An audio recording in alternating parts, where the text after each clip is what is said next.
Well, Akademiks, check it out. Now, I gotta let y'all know, man. Listen, full confession, I'm so goddamn glad. I'm not no street nigga. I'm so glad. I'm happy.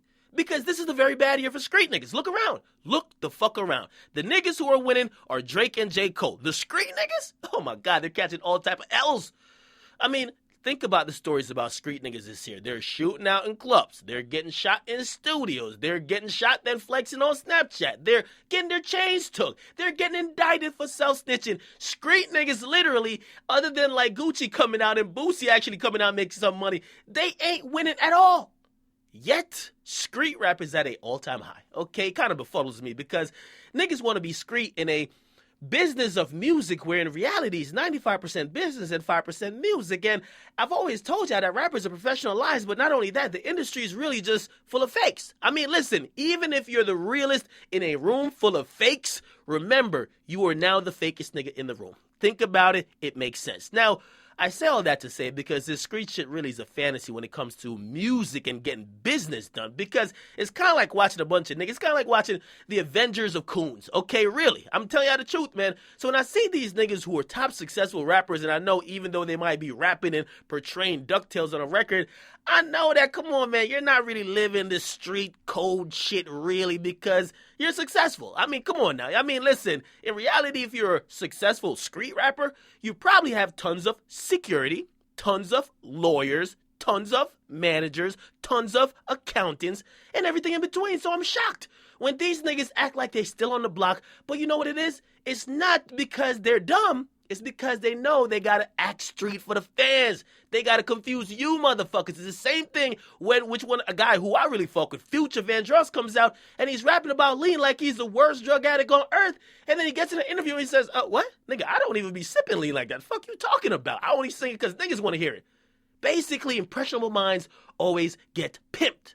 Now, these two individuals, I just mentioned one, Future Vandross and Rocko, I like both of them, but the fuckery I saw ensue last night while LeBron James was getting his fuck Steph Curry flow going on has forced me to just like spit the truth, because if you didn't know, Rocko is suing Future, according to TMZ, for $10 million. All right, basically, it's alleged, and apparently there's paperwork to back up, that Future signed a 6-album deal with A1 Records, which is owned by Rocko, in 2011. That's around the time when Racks on Racks came out. Future also, because I remember seeing it, he admitted publicly he was signed to Rocko as well. So, nevertheless, basically, as I've covered recently, Future is now signed to Epic Records. Now, you may have think like, okay, maybe somehow he's out of the contract, but Rocko says no, he's not. Okay, now most contracts, and this is a standard music contract, I'm telling you because I've seen a bunch of them, right? They have exclusivity clauses when it comes to releasing music, which means it'll bind an entertainer or a musician to that record label and that record label alone,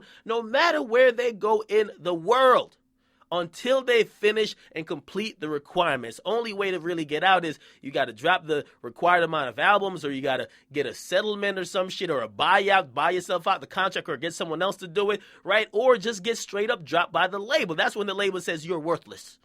Okay?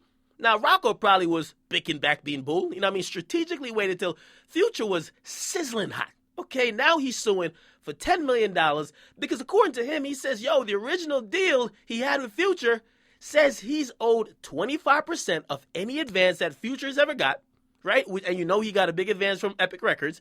And also 20% of all earnings from tours, endorsements, and even sales. Basically, when he signed Future in 2011, it was pretty much a 360 deal. Okay, now, Future has released 4 studio albums: Pluto, Honest, DS2, and Evil. And I mean, we could count the mixtapes, but you know these rappers, they swear their mixtapes ain't albums, okay? But if we were to count like the mixtapes, it's about 30, okay? Regardless, they haven't been dropped on A1 Records, okay? Or A1 Recording, or whatever you want to call it, that label, Rocko's label. So basically, what happened is that he's suing Future. Right? Now, Future is so fucking mad. And this is where I'm like, come on, man. You niggas got to stop with the pretend shit. Because Future went on Twitter and basically almost kind of insinuated like Rocko was some snitch. Check this out, right? He went on Twitter and he says, bitch nigga calling around asking how much I make. That ain't A1. Then he says, real street nigga went to the courthouse. How did it feel when you signed the papers? Then he says, my dog gave a statement.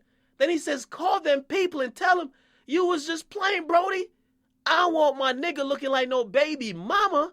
And then he also said, my nigga looking like Dame out there. All right, now, Rocko did respond, and he says, Lord knows, I haven't seen a courthouse in ages. That's what lawyers are for. Then he says, an old homie of mine once told me, just let the lawyers handle it. Now, my problem is not with this lawsuit, because lawsuits happen all the time. This is the nature of business. And when you sign a contract, if you would never sue to enforce that contract, why make a contract in the first place? And also, I'm pretty sure when Future signed his contract with Rocko, I'm pretty sure he had a bunch of lawyers look over it. And the reason why they look over it is that he didn't get sued. So if you on this street nigga shit, why the fuck are you signing contracts? Why the fuck are you signed to Epic Records? Why the fuck did you sign anything, period? But in reality, it's not about him getting sued, because it's a big difference between a civil suit and a criminal suit. But of course, Future, knowing that impressionable minds will ride with him if they think somebody's snitching on him, he puts it out there like somebody put a case on him. Get the fuck out of here. He's accusing you of breaching a contract. If you didn't, the judge will side your way and dismiss it. If you did, you will have to pay.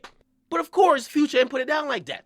I'm very disappointed, homie, man. Very disappointed, because ain't nothing in this is snitching. Nothing. Why would you have lawyers and everybody else make contracts that you sign? This is the music fucking business. You ain't in the streets. Why would you have somebody making contracts that you would sign if you would never want to go to court if you supposedly broke it or somebody else broke it?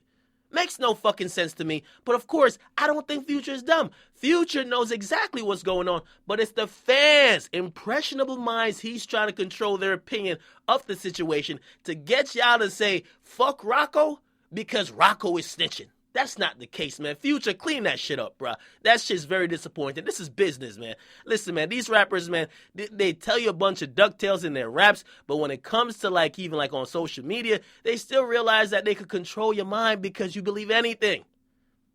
Again, I don't know if Rocko actually is owed money, but I definitely know this ain't snitching. Get in the comment box, make sure you guys like. Definitely subscribe to Akademiks. I'm out.